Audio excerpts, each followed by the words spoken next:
Ngayong Sabado sa Pinoy MD, sandamakmak na balakubak, may solusyon daw ang nauusong head spa riyan. At top 3 tips para maiwasan ang balakubak, abangan. Ano ang diabetes, ketoacidosis at papaano ito maiiwasan? Ang bulaklak ng Blue Ternate, mayaman nga ba sa sustansya at mainam na pampalakas ng resistensya? Isang sanggol na bilaukan habang kumakain. Ano ang dapat gawin kapag nakaranas ng choking? Abangan mamaya! Rise and shine! It's Pinoy MD time. Opo, alas 6 na nga po ng umaga at Sabado. Kaya eto na, pag-usapan na natin ang mga usaping pangkalusugan. Siyempre, kailangan po natin lahat malaman. At tatalakayin po natin yan maya-maya lamang. Siyempre, makakasama pa rin po natin ang ating wellness expert and internist na si Doc Oyi para sagutin ang mga ipinadala niyo sa aming mga katanungan via our Facebook page. Kaya abangan yan sa aming pagbabalik. Diyan lang po kayo. Welcome back sa Pinoy MD, mga kapuso. Ngayon pong umaga, siyempre kasama na natin ang ating wellness expert and internist na si Doc Oyi para sagutin na at ready na po siyang sagutin ang mga ipinadala niyo sa aming mga tanong. Kaya, good morning na natin si Doc Oyi. Good morning! Good morning, Connie, at good morning po sa ating mga kapuso. Eto na ang unang tanong, Doc Oyi. Bakit daw kaya 3 beses siya kung dumumi sa isang araw at madalas ay malambot daw at may kasamang pananakit ng tiyan? Ang tanong mula naman kay Blet de la Cruz. Nako, Blet, mukhang nagmamanifest ka nung tinatawag nating irritable bowel syndrome, no? Lalong-lalo na't kung matagal na itong sintomas mo na 3 beses ka sa isang araw, lalo na't kung nadumudumi, no? So pasintabi po doon sa mga nag-aalmusal. Pero ang irritable bowel syndrome, maraming sanhiyan, lalo na't kung very compromised na nga ang estado ng iyong gut health, no? Alam mo, sa loob ng ating katawan, Blet, meron tayong tinatawag na mga mikrobyo or microbiome. Importante na alagaan natin itong mga mikrobyo na to sa pamamagitan ng pagkain, ng mga masusustansyang pagkain, yung mga totoong pagkain tulad ng gulay at prutas. Kasi kung puro prosesong pagkain, lalo na't kung maraming additives or preservatives ang ating kinakain, pinapatay natin itong tinatawag nating mga beneficial microorganism. Kaya nga kita mo ang mga Hapones, di ba? Meron silang binebenta para paramihin itong mga good bacteria na ito. Ngayon, meron din namang ibang karamdaman na pwedeng ang manifestasyon ay irritable bowel syndrome. Minsan, kung may problema tayo sa thyroid o kaya kung meron talaga tayong problema sa ating malaking bituka, pwede din ang manifestasyon ng sintomas niyan ay madalas at paulit-ulit na pagkakaroon ng malambot at sunod-sunod na pagdumi, no? Or parang tinatawag na nating chronic diarrhea. Pagka ganyan, nako, Blet, kailangan mo nang kumonsulta sa doktor kung magpe-persist itong sintomas mo kasi hindi mo nakukuha ang mga sustansya sa mga kinakain mo dahil nilalabas lang siya ng maigi ng gusto ng iyong katawan. Next, eto, madalas daw ang kanyang pagkahilo. Ano raw kaya ang gamot dito? Ang tanong mula naman kay Richelle Calata. Depende kung ano, Richelle, ang cause ng hilo, no? Ito ba yung tinatawag nating vertigo? Kasi ang vertigo, merong central causes, galing sa ating utak ang potential na dahilan, may problema doon, o kaya ang vertigo ay tinatawag nating peripheral vertigo, no? So kung saan yung isa pang aspeto ng ating katawan na responsible sa ating balanse, ang ating inner ear, no? Ay maaaring merong problema doon. Meron tinatawag na otolith kung saan merong pagbabara doon sa responsible sa balanse natin na nandun sa ating inner ear, no? So pagka ganyan, kung peripheral vertigo, no, merong tinatawag na maneuver kung saan pwede nating matanggal yung bara na yon, yung otolith, no, yung Epley maneuver. Pero kung para malaman natin kung ano talagang klase itong sanhi ng iyong hilo, central vertigo or peripheral vertigo, importante na ikaw ay magkonsulta muna sa doktor. Thank you so very much, Doc Oyi. Pero hindi pa tayo tapos. Babalikan pa ho natin ang ilan pa sa mga ipinadala ninyong mga tanong. Malay nyo, sa inyong tanong na ang sasagutin mamaya ni Doc Oyi. Kaya stay tuned lang dito pa rin sa Pinoy MD. Tuloy-tuloy ang ating kwentuhang pangkalusugan and more importantly, ang pagsagot ni Doc Oyi sa inyong pong mga ipinadala sa aming katanungan. And for our next question, eto na. Ano daw ba, Doc, ang gamot sa sakit na asthma? Ang tanong tanong mula naman kay Lindsay Nukum. Ang asthma, ito ay nagkukos kung sakaling ang ating daanan ng hangin sa ating baga ay hyperreactive, no? Lalo na kung may nagtitrigger na pumapasok dun sa nakasama ng hangin na ating nilalanghap, no? Kung masyadong hyperreactive ang daanan ng ating hangin, no? Ito nagdudulot kung bakit nagpo-produce ng maraming plema o kaya kadalasan ito ay sumasara, kaya nagdudulot ito ng hirap sa ating paghinga, no? So, dapat nating alamin kung bakit yung ating daanan ng hangin, particular na yung immune system dito sa ating baga ay walang regulasyon ang kanyang response na tinatawag na chronic inflammation response, no?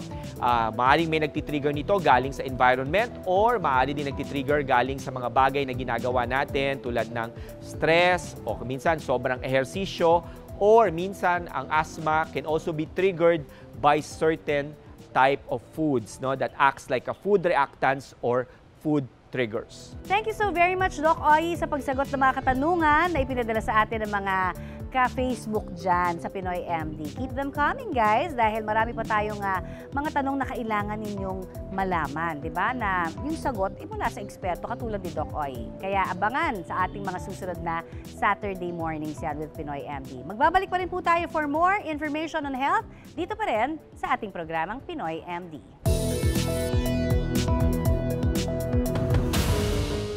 Sa kuha ng CCTV footage na ito, kumakain ng panghimagas ang isang pamilya nang mapansin ng ina na tila hindi mapakali ang nooy 8-month-old na anak. Tumigil kasi ito sa pagkain at unti-unting inihihiga ang kanyang ulo patalikod. Ang sanggol, nabubulunan na pala. Ano nga ba ang dapat gawin sa ganitong pangyayari?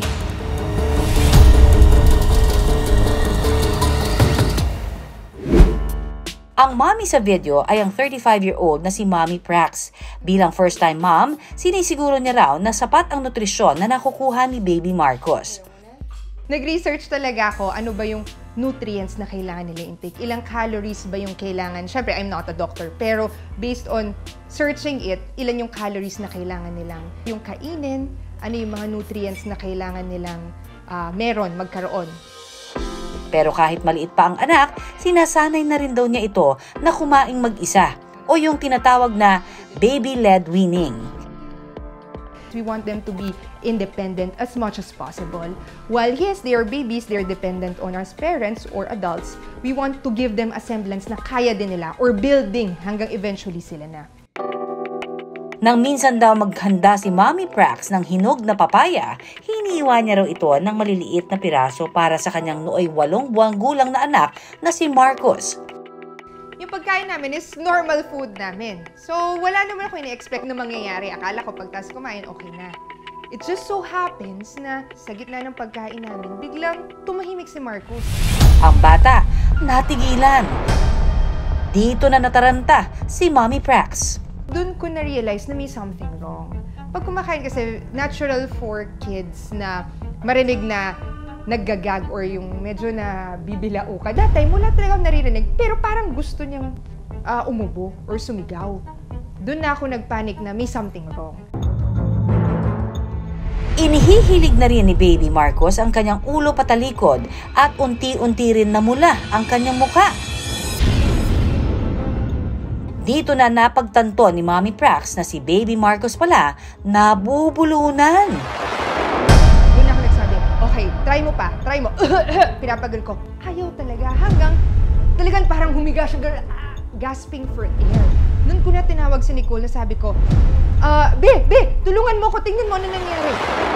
Hindi ko rin alam yung gagawin ko at that moment. Pero parang feeling ko may magkiklik din sa'yo na parang, uy, parang nakita ko na to before Mabuti na lang daw si Daddy Nix sumailalim noon sa first aid training ng Philippine Red Cross.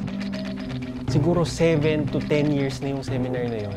Na nung moment na na-choke si Marcos, para bang hinila ng utak ko yung 10 years worth of seminar na yun. Whoops! Kunin mo yan. Tapos doon ko lang siya nagamit. Agad-agad na binuhat at kinandong ni Daddy Nix si Marcos mula sa baby chair. Tsaka marahang hinampas ang likod nito. Nailigtas kaya ang bata?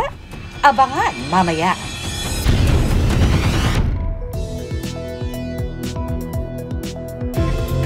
He loves me not. He loves me. Pero bago niyo para maubos ang talulot ng mga bulaklak, kakapitas, alam niyo ba na may ilang bulaklak at dahon na namumulaklak din daw pagdating sa dala nitong health benefits? Ang mga petals at dahon na puno ng kulay, pampahaba rin daw ng buhay. Yan ang mga healthy halaman para sa ating kalusugan.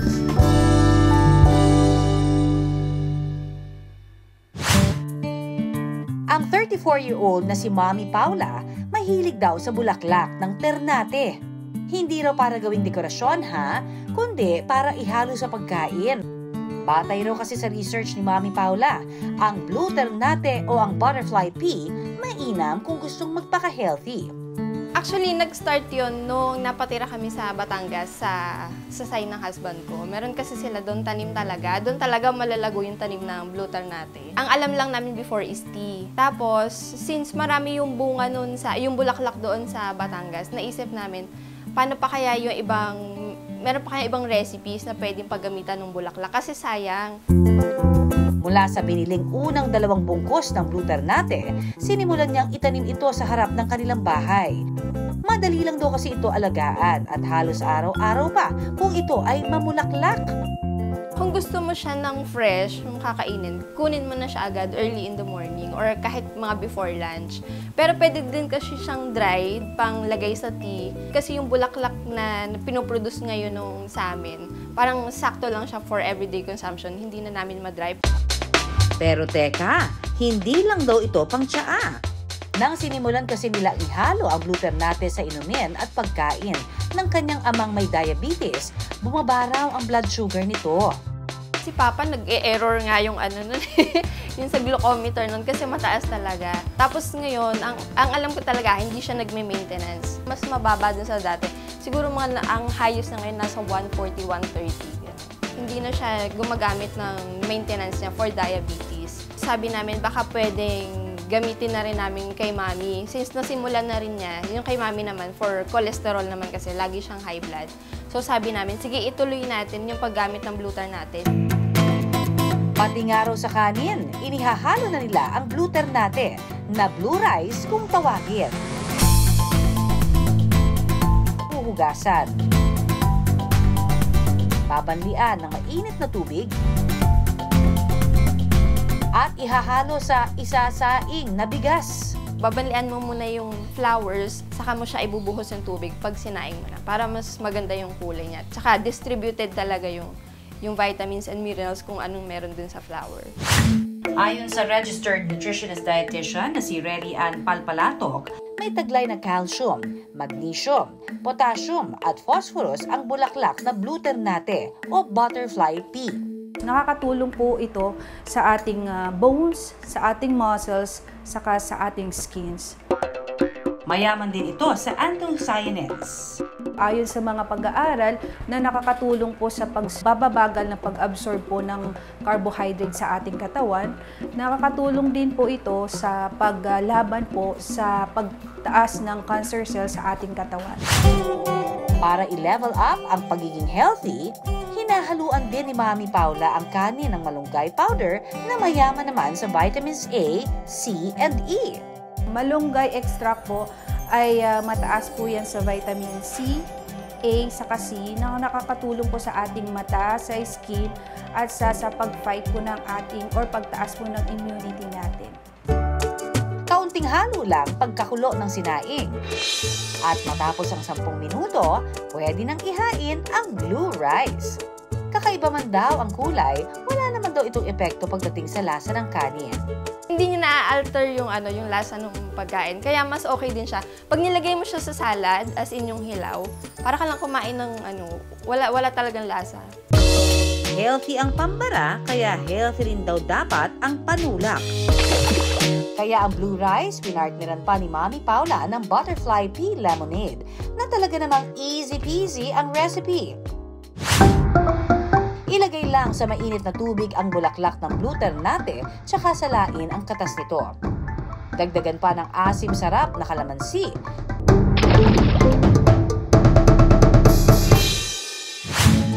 Talaga namang pamatid-uhaw na, healthy and refreshing pa.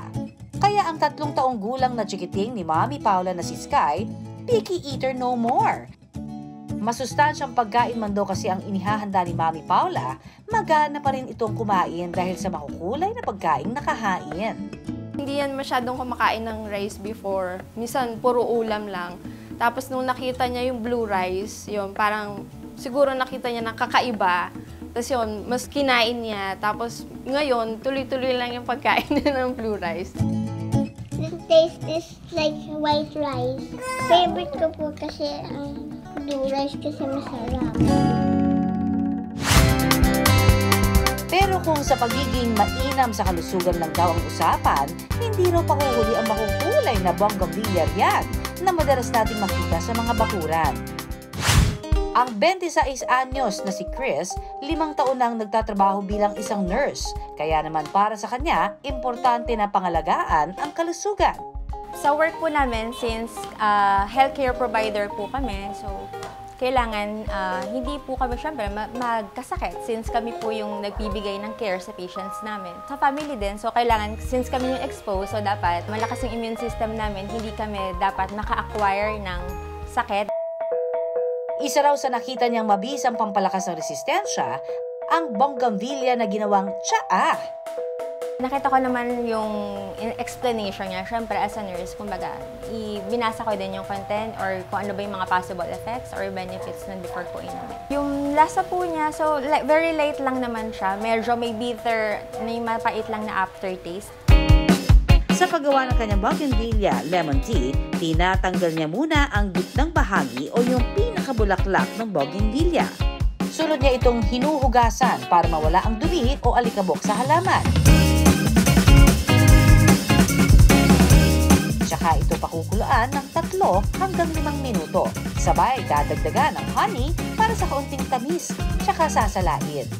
Lagyan lang ng yelo at lemon at sa loob lamang ng 5 minuto, ready to serve na ang bougainvillea lemon tea.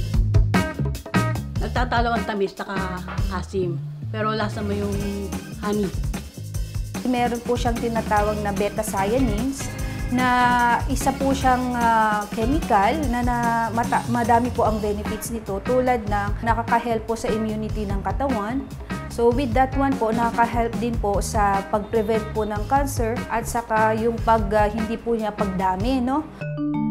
Pero paalala pa rin mga kapuso, hindi lahat ng halaman may magandang dulot sa ating kalusugan. Kaya mainam na sa mga eksperto pa rin magtanong kung ito ba ay ligtas na makain o mainom. Importante dyan yung source, yung safety ng source kasi kung paano pinrocess yung source. Ano ba, may mga paggamit ba ng pesticides o kaya minsan kahit na organically grown ng isang halamang pagkain o halamang gamot, no? Yung sources ng heavy metals galing doon sa lupa kung saan ito tinanim, no? So maaari rin nating makuha ito. Bawat isa sa atin, iba-iba ang paraan para maging fit and healthy. Basta siguraduhing ligtas ito at mainam sa katawan at hindi magdudulot ng peligro sa kalusugan.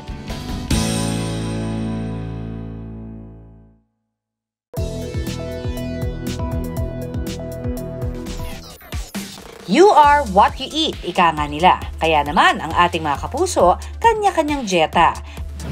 Gaya ng 39-year-old na si Chinky na nag-diet para maging fit and healthy.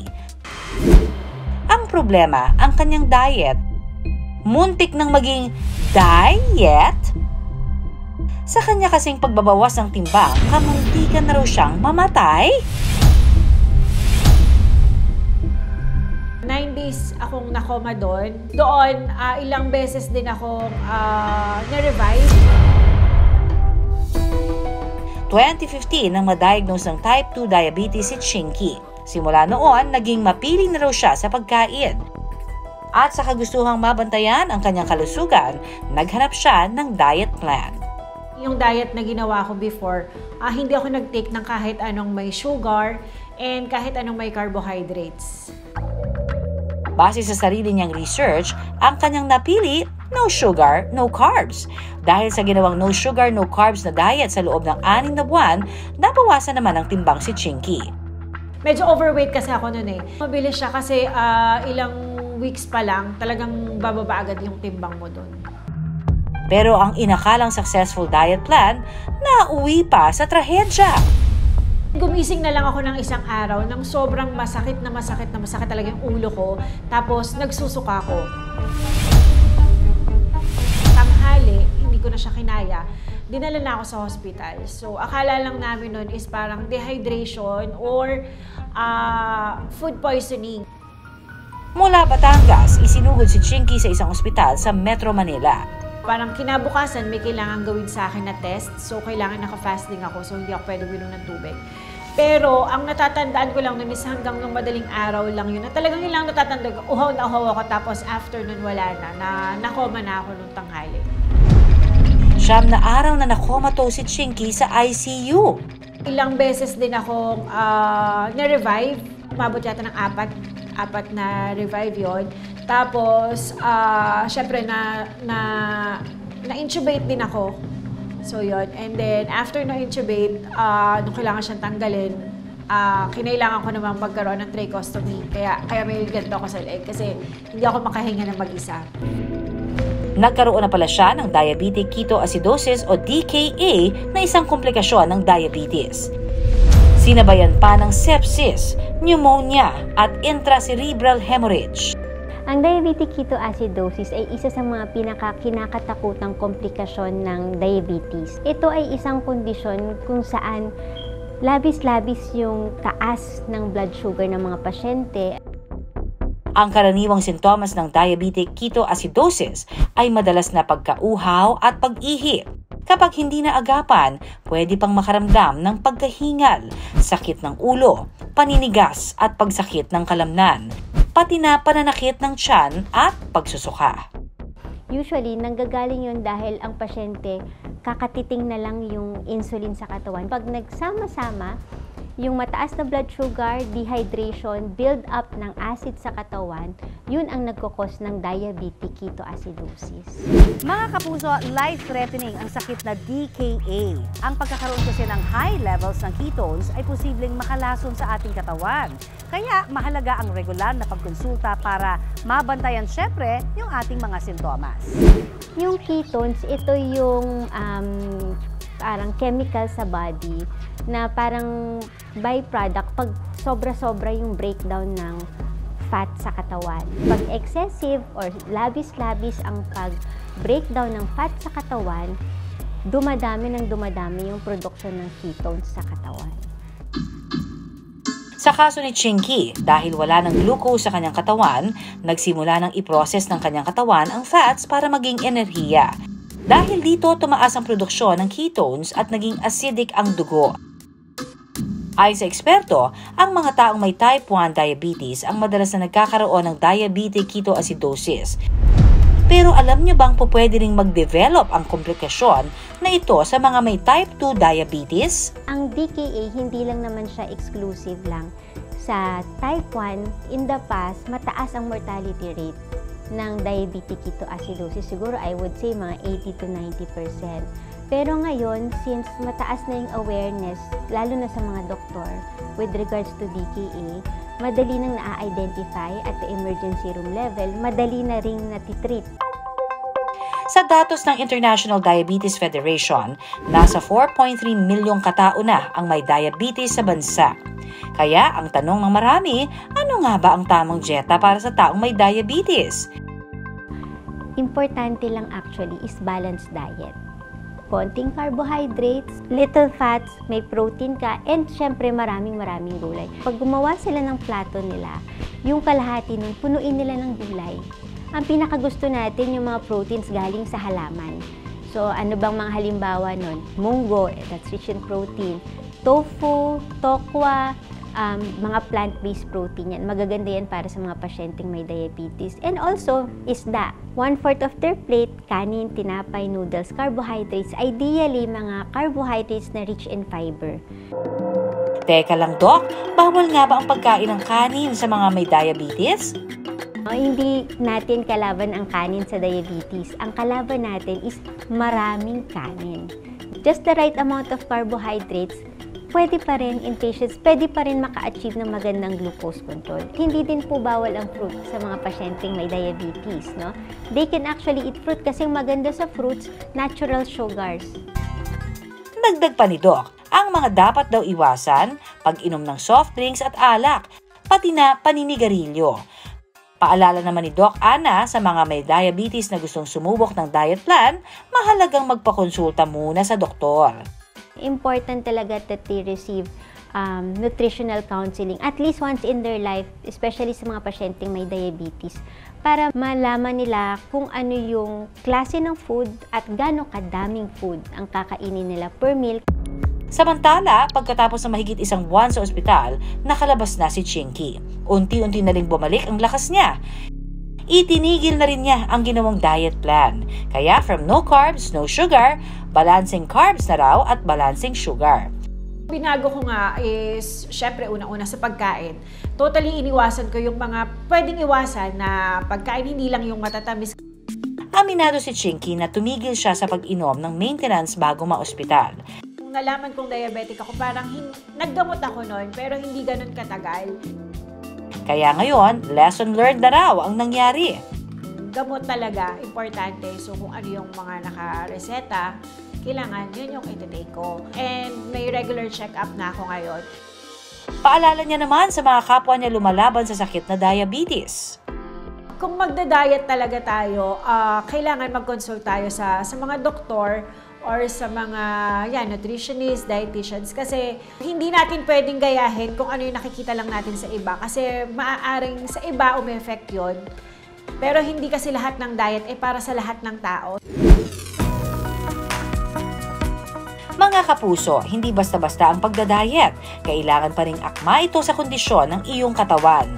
Magpakonsulta muna sa espesyalista para ang diet na inaasam masigurong epektibo at hindi maglalagay sa inyong buhay sa peligro.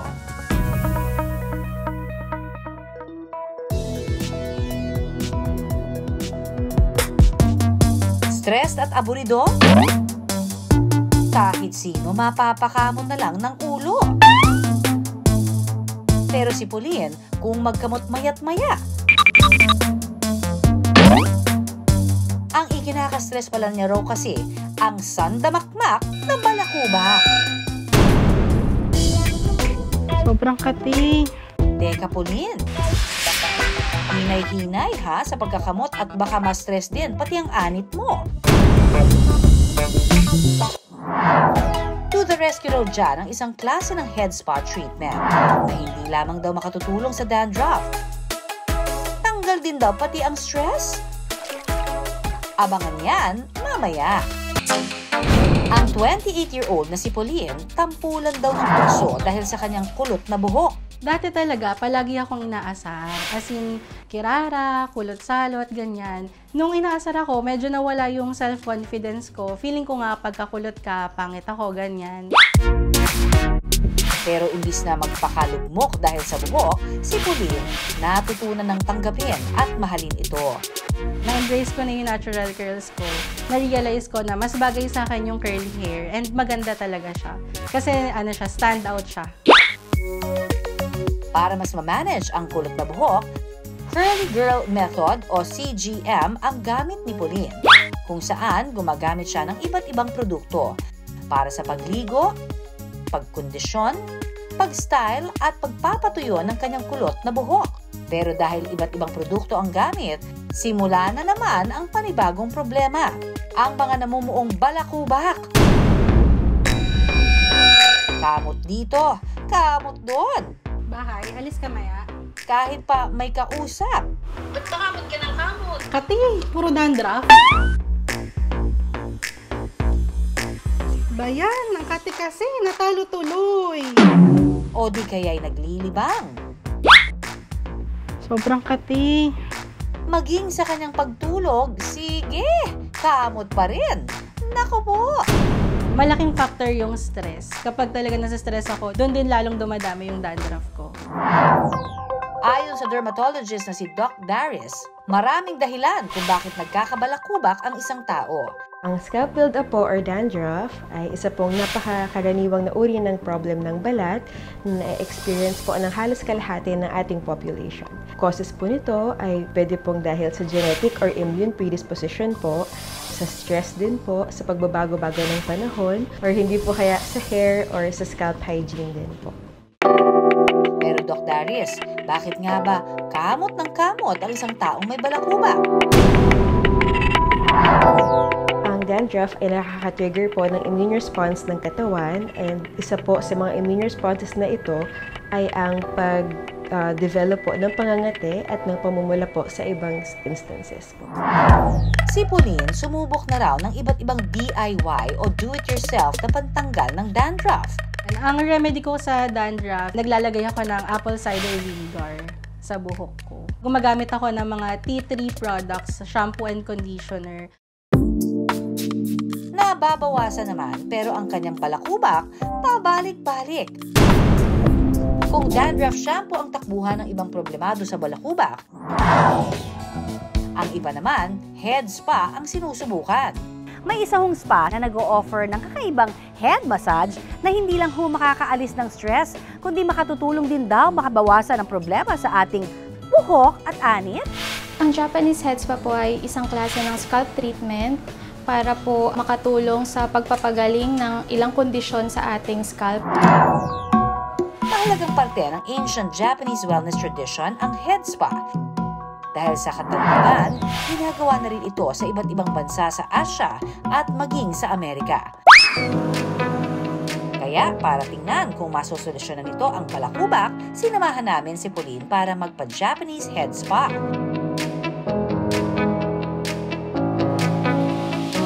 Ma'am, tapos na tayo sa oil massage. So dito na tayo for Japanese head spa po. This way, ma'am. Pagkatapos ng oil treatment, isasalang na si Pauline sa mismong head spa treatment. Dito na siya lalagyan ng shampoo at hair mask. Organic daw ang lahat ng ingredients na gamit sa treatment na ito. Meron kasi siyang mga ingredients na very powerful na nakakatulong gaya ng almond oil, olive oil, and coconut oil po. Ayon sa isa pang pag-aaral ng Venkat Center for Skin sa bansang India, may antifungal, antibacterial at moisturizing properties ang almond, olive at coconut oils na mainam sa buhok at anit. Tsaka ito gagamitan ng scalp massager para ma-absorb ng anit ang mga ingredients. Pero hindi pa rito natatapos, ha? Dahil habang ibinababad sa anit ang mga produkto, sasamahan pa ito ng face at body massage.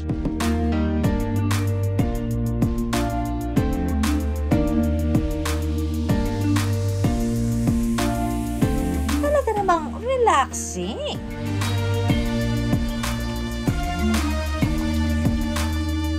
Kaya si Pauline, teka Pauline.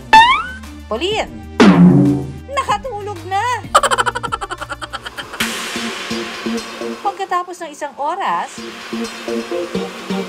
parang gumaan yung ulo ko tapos lumambot yung buhok ko.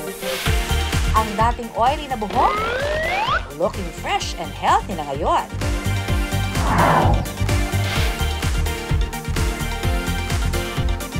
Nabawasan din ang mga dandruff sa kanyang anit. Mula 1,000 hanggang 1,800 pesos, pwede mo nang ma-experience ang relaxing na 1-hour Japanese head spa. Mas maigi rin daw na gawin ito weekly para mas maging epektibo. Teka, aprobado naman kaya ito ng mga eksperto? Makakatulong naman po ito para makalinis ng buhok, para po sa overall head na care po, scalp care.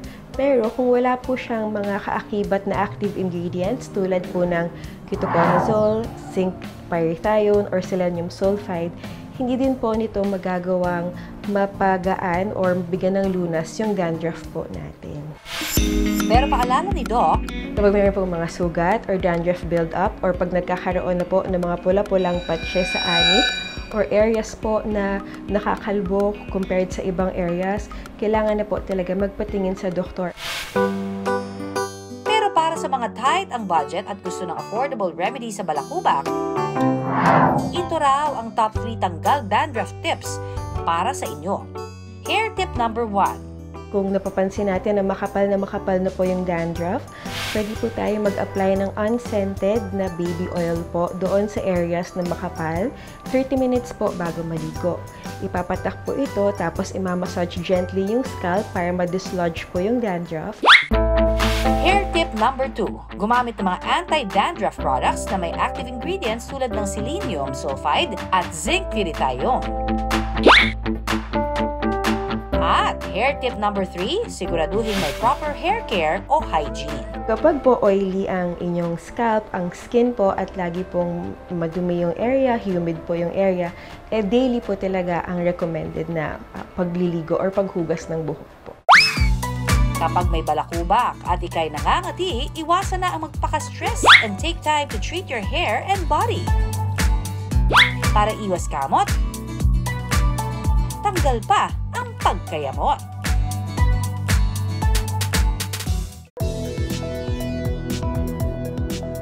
Samantala, ayon sa Philippine Red Cross, isa sa mabisang paraan kapag nabubulunan ng isang sanggol ay ang tinatawag na back slaps at chest thrusts. Gagawa tayo ng 5 back slaps, okay? So, hawakan natin yung mukha ng biktima katulad ng ganito. Yan. Tapos, ibabaliktad natin siya. Tapos, ang ating kamay, yan, sa gitna ng likod.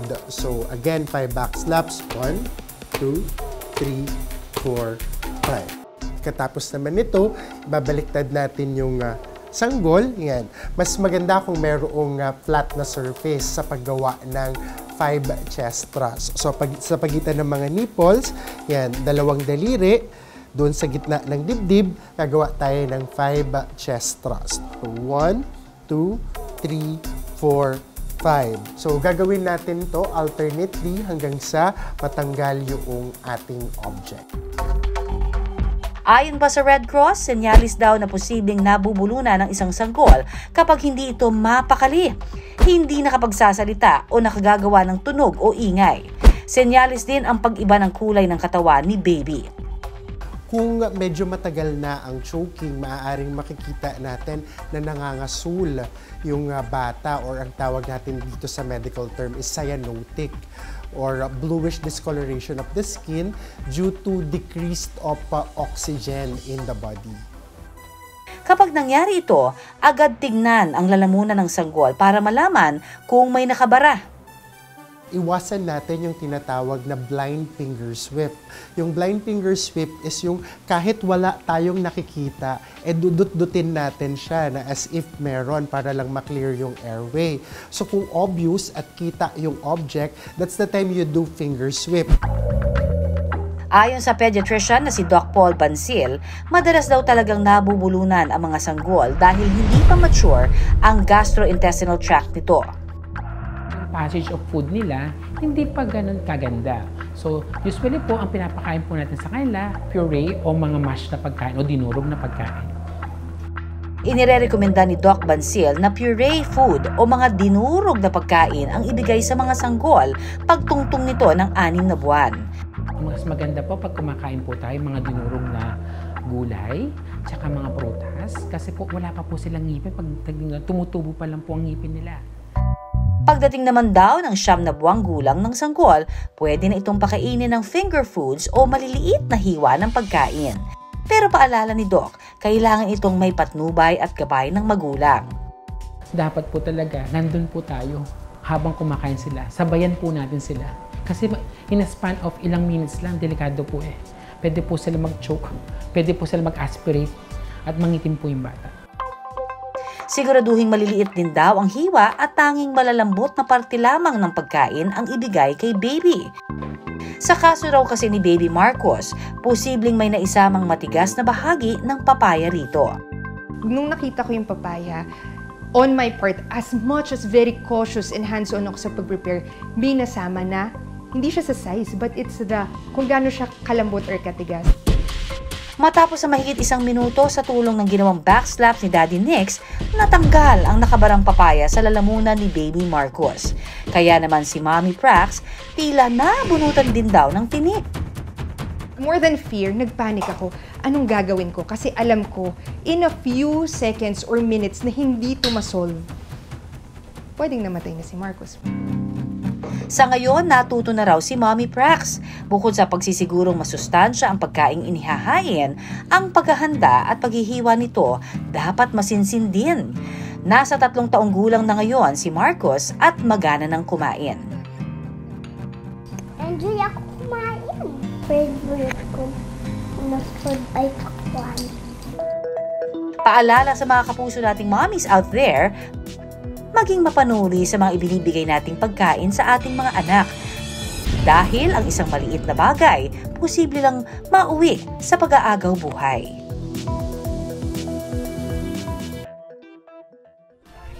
Samantala, ayan, there you have it mga kapuso. Naka-1 oras na naman tayo ng masaya at makabuluhang kwentuhang pangkalusugan. Thank you for watching at hanggang sa susunod na Sabado, 6 to 7 a.m. Magkikita pa rin po tayo dito sa GMA Network. At syempre, ako po ang inyong kapuso sa kalusugan, Connie Season. Nagpapaalala na iisa lamang ho ating katawan, kaya dapat lamang natin itong pangalagaan. At ako naman po si Doc Oyi, ang inyong health and wellness doctor. Tandaan, unahin ang kalusugan at lagi pong tumutok dito sa programa kung saan kayo at ang inyong kalusugan ang laging #1. Dito pa rin sa nag-iisang tahanan ng mga doktor ng bayan, ito po ang Pinoy MD.